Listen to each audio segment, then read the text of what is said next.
Once again, a very warm welcome, especially on this cold winter's morning, to all of our attendees.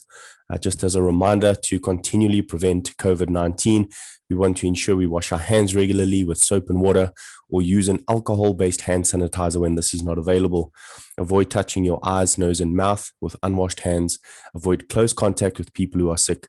Cover your cough or sneeze with a flexed elbow or tissue and then throw the tissue into the bin. And clean and disinfect frequently touched objects and surfaces. So please continue to do this. We appreciate what you have done already and that you are trying your best to prevent the virus from spreading. If you have any issues and you need to reach out to us, perhaps you need some information on the COVID-19 hotline, there is the number at the bottom of the screen. If you need assistance from the Department of Labor, or if you need a little bit of advice and not too sure how to go about certain issues covering COVID within your company, please reach out to us, safety@iopsa.org. or even info@ohss.co.za, and we can perhaps assist you with our latest COVID-19 pack that we have. Now, this morning's Toolbox Talk, we are looking at HotWorks. What is HotWorks? Why do we need it? Why do you have to have it in your company? And what should we do to go about ensuring that HotWorks is constantly protected from injuring our employees, ourselves, or even our company's clients that we might go and work on their sites. Now, a lot of companies will require you to have certain things in place, maybe over and above what legislation does ask of you. And we're going to handle those questions this morning. So please, if you do have an opportunity and perhaps you are working with HotWorks at the moment and don't have anything in place, perhaps use this Toolbox Talk as a guide for implementing a nice system, or if you need, rather get in touch with us as well if you need a bit of assistance, as we will mention also at the end of this Toolbox Talk, a few ways that you can get in touch with us. So HotWorks is obviously the process that can be the source of ignition when flammable material is present, or it can be a fire hazard regardless of the presence of flammable material in the workplace.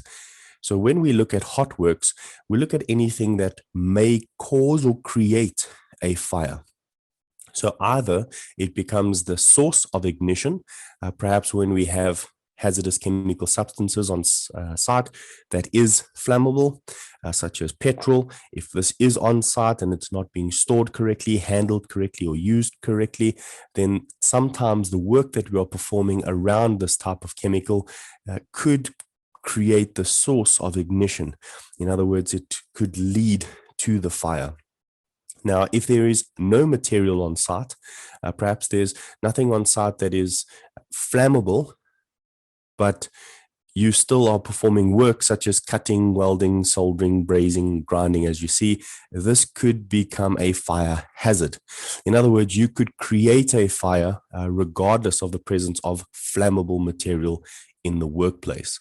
So HotWorks covers anything where there is the potential for a flame to create a fire and then obviously burn an individual, burn the environment, or create a fire, and then obviously burn things around us. So when it comes to HotWorks, most plumbers, I'd say probably 99%, if not 100% of plumbers, will work within HotWorks at any given time. You might not be exposed to it all the time, but at some point you are going to need to cut something, weld something, solder it, braze it, or grind.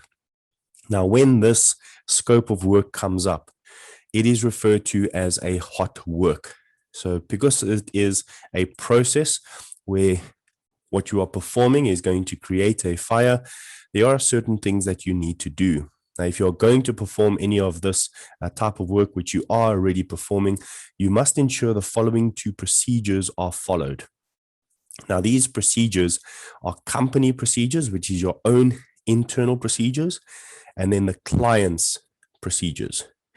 So your company procedures are your own internal methods or methodology of dealing with HotWorks.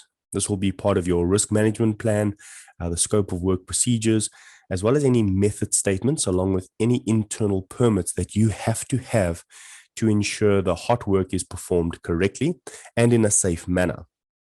Then over and above that, now I'm saying that because your company procedures are the minimum requirements. So you have to do this in accordance with legislation. Then when the client asks you to do anything, this would be over and above what you already have. So that's why it states that a client may or may not have procedures to address hot works on their site. Now, if they do, they will request risk assessments, safe work procedures, hot work permits, etc. But a client such as a private home, where you might go in and perform hot works, will not require you to issue them with a hot work permit. So what is the need then for a hot work permit?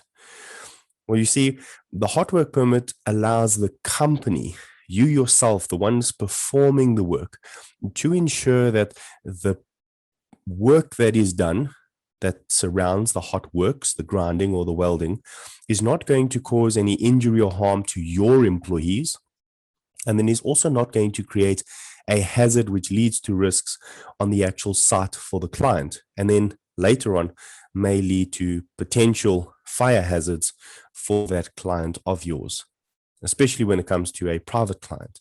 Now, a lot more corporate clients will ask you to issue them with a hot works permit, and this is not because of their internal procedures, it's because you should actually have it already in place for your company procedures.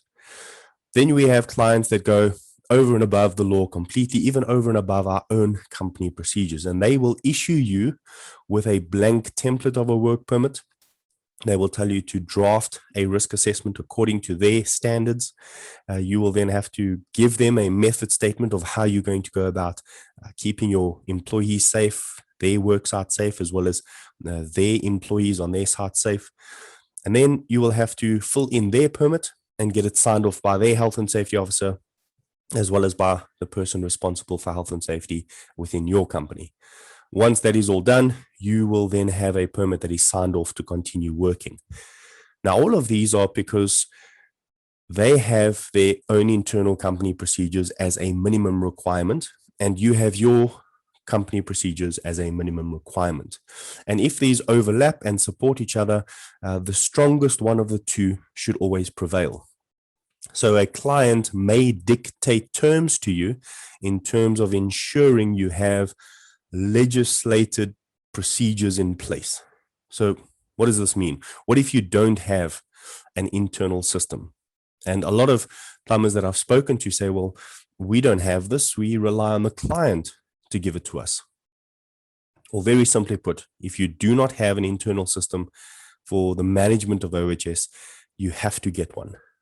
Now, we're going to look at 4 questions that have been asked around working with hot works. I've chatted to a few plumbers over the past few weeks, getting some information on hot works permits, hot works as a scope of work that you are performing, what type of feedback you've had from your clients, and also some internal systems that some of you have provided me with as well.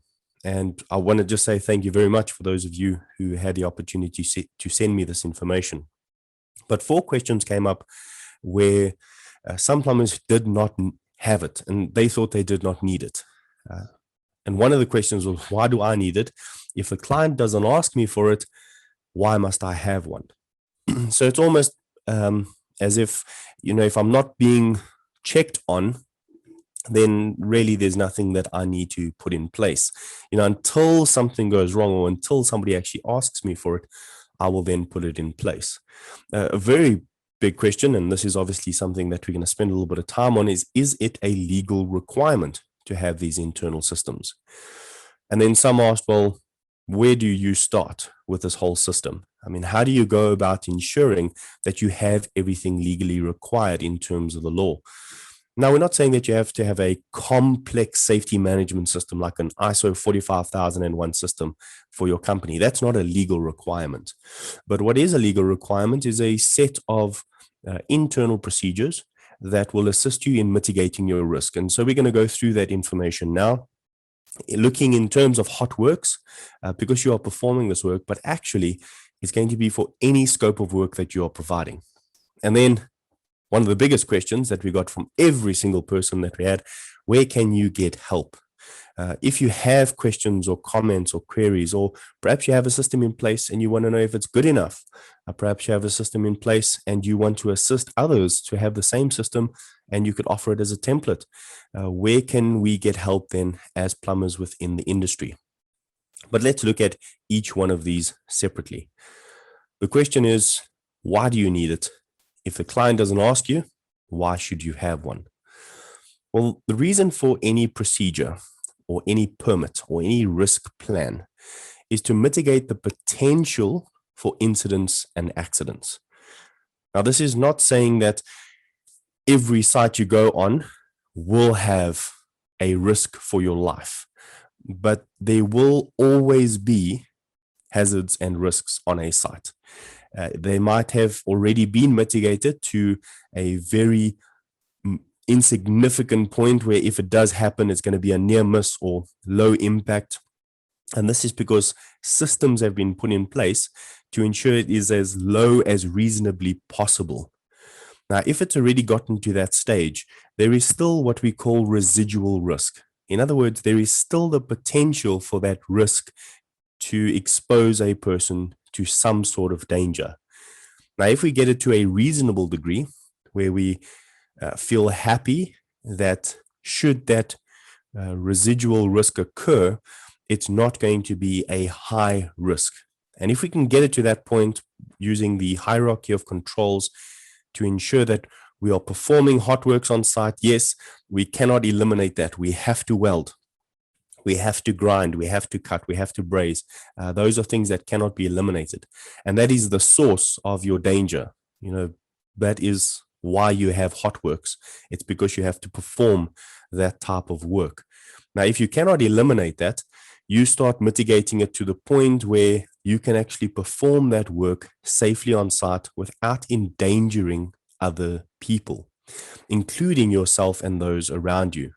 That would be you and the employees that work with you. But because you are the one that is creating the risk, you are the one that needs to ensure that any person exposed to that danger is kept safe. Now, this is done in a few different ways. Many who do welding will put up barricading. So they'll have welding screens and no unauthorized entry would be allowed within that environment. And so you are protecting them by limiting their access to that area. A few other ways is by cordoning off the entire site. Now, this is being done with construction sites.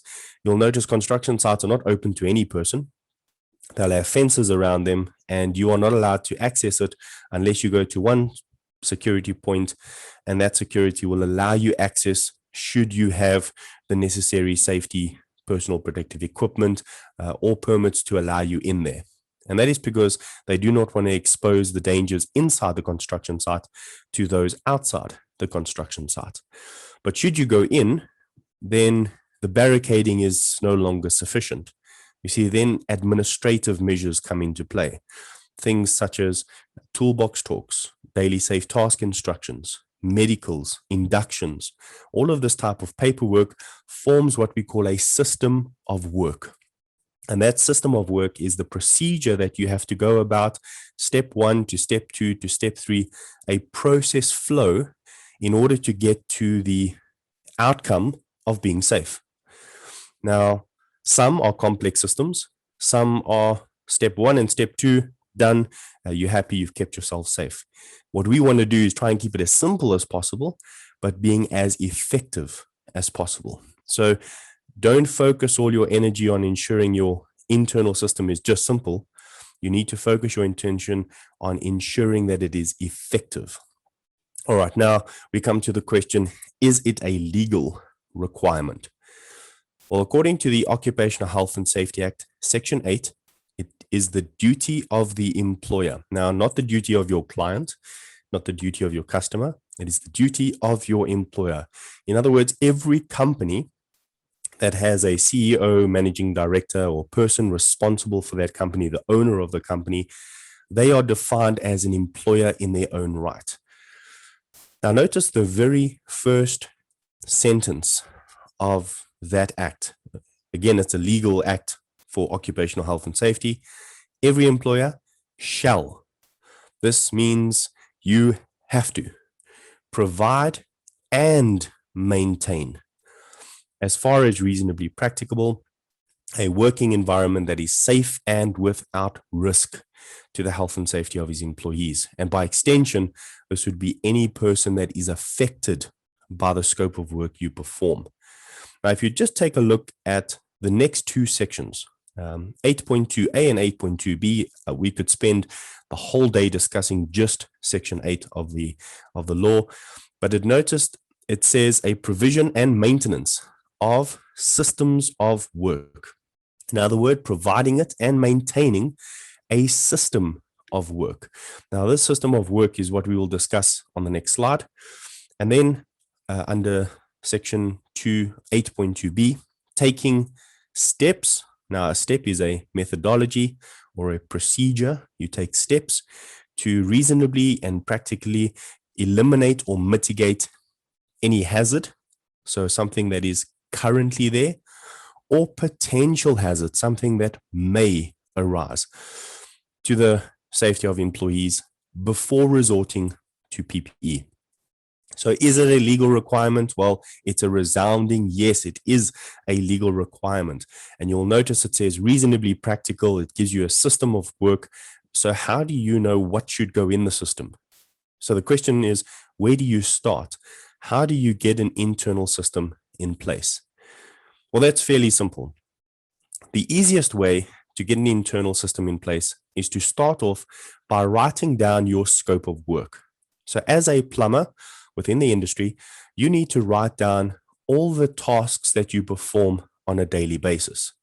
This could be things like installing geysers, installing hydroboils. Don't be general like installing plumbing, because you're a plumber. We know you install plumbing, but give us a few of the more specific things you do within plumbing. You see, when you do a geyser, there can be numerous ways of installing that geyser. It could be solar geysers, and this would have a different occupational health and safety impact. It could be installing geysers at heights. Well, then working at heights will affect you. Obviously, hot works will affect you because at some point you're going to be soldering, welding, brazing, grinding, etc. Once you've got all your scope of work, all the specific items that you do for individual clients, and look at the additional things that you do included in the scope of work.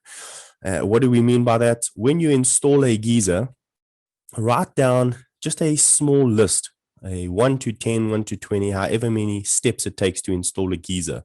And you will notice within those steps, additional scopes of work that you perform. Now, what do we mean by this? Well, let's say you are installing a geyser. Step number 1 would be driving to the site. Well, there's already another hazard that you're creating, the operating of a vehicle on a public road. So driving, you would need to have a driving policy, a driving procedure. How would you ensure that you are driving that vehicle properly? Along with that would be your COVID protocols of ensuring that the vehicle is safe, but also that the vehicle is maintained. If the vehicle is not maintained, it becomes an additional hazard. So if the maintenance logs are in place, well, then you can see you've already ensured that you have mitigated that type of hazard. When you arrive on site, you offload the tools and equipment when you arrive there. Generally, you're not doing this with forklifts or cranes. You are doing this manually. If you do have forklifts or cranes, well, then lifting procedures come into place. If you have a forklift, it's forklift operations, a competent employee who operates that forklift, the crane operator, rigging and slinging. So you can see how each step will introduce an additional scope or an additional procedure that needs to be handled. So try and be detailed within your scope of work so that you have outlined everything that you and your company are actually performing, including things like drilling anchor points for the geysers, anchorage to the actual wall. So if you're going to be putting some sort of platform on the wall in order to put bracing on, or some sort of platform in order to hold that geyser, you would need to drill into that wall, which means you are using portable electrical tools as well. This would also form part of some sort of procedure on how to use that tool correctly. And then we move on to step number 2. This is a legal register. Now, the simplest way to put a legal register is all the scope of work that you perform has some sort of legislation attached to it. So the installation of geysers obviously has a SANS code attached to it. It also has an occupational health and safety implement where the OSH Act will come into play. Then from the OSH Act and the 22 regulations that govern health and safety, which includes COVID-19, will also have an impact on that work that you are performing.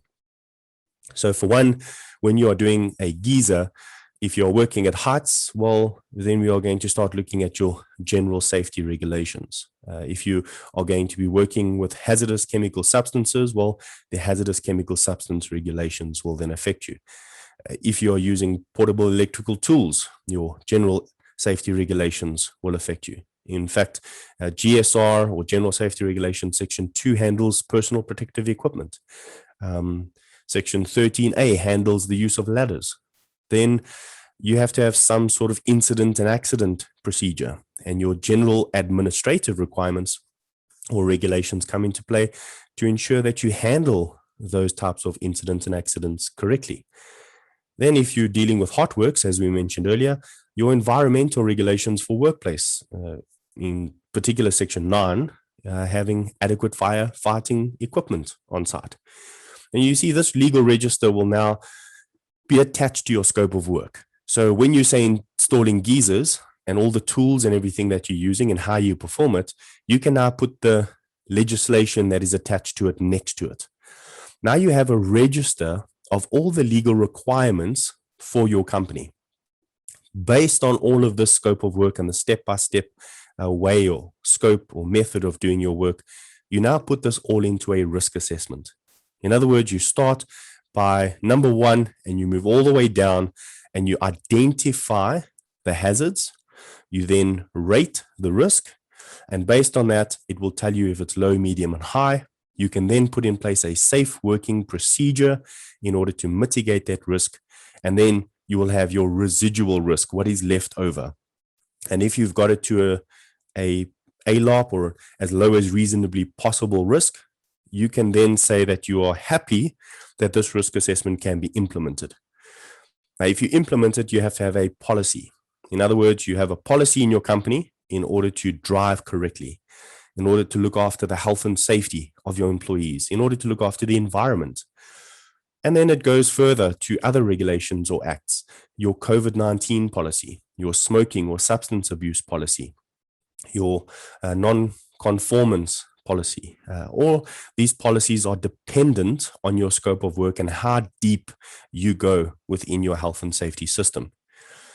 Then for these policies, you will now include procedures, also based on your scope of work. A procedure for installing a geyser, a procedure for installing your hydro boils, all ensuring that your risk assessment is your main focal point within your procedure, because you already have your risk assessment, you've already kept it low.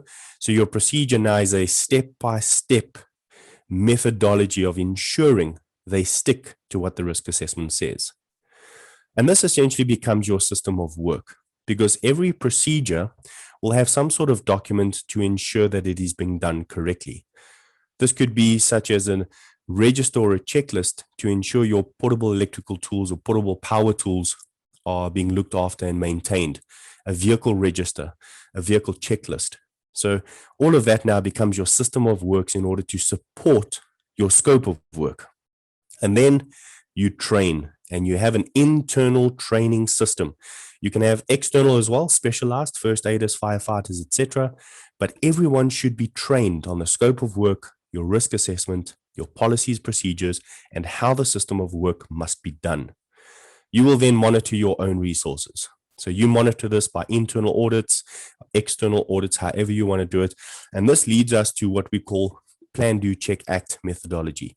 Plan, Do, Check, Act helps us to have an internal system that is specific to what we perform. Not only is it specific, but it is adequate and sufficient. Remember, we want to keep it simple, but the most important thing is keeping it effective. So we want to stop those incidents and accidents, and we want to stop hot works from becoming a danger to our employees. Now, the last question, can you get help? Well, of course you do. The three companies at the top of this slide, IOPSA, safety@iopsa.org, SIOSH, the South African Institute of Occupational Safety and Health, even ourselves at OHS's Consulting, we are all available and ready to assist you should you need guidance or assistance with your internal systems. So yes, you've got the availability, you've got the resources, you've got the assistance. Please ensure that these internal programs for monitoring and ensuring health and safety are not just in place, but are adequate in ensuring when we come down to doing any work, including hot works, we are protected. Now, one of the very important points to internal management of OHS is training management. And we want to discuss that next week of how we go about ensuring internal as well as external training management for our company. Then please don't forget the COVID Compliance Officers course. There are 4 modules, including a COVID Compliance Awareness course that must be done. We have been having a few issues with the issuing of your CPD points from PRB, the 3 CPD points that are attached to this. We are working on it. We appreciate if you haven't received it yet. If you have any issues, please contact us. You've got my contact numbers there on the bottom left-hand side of the screen. Then also the Man in the Van Education Through a Conversation podcast that is still running every Monday morning at 8 a.m. on the various platforms. And finally, we just want to remind you of those tips to continually prevent COVID-19. Please stay safe out there.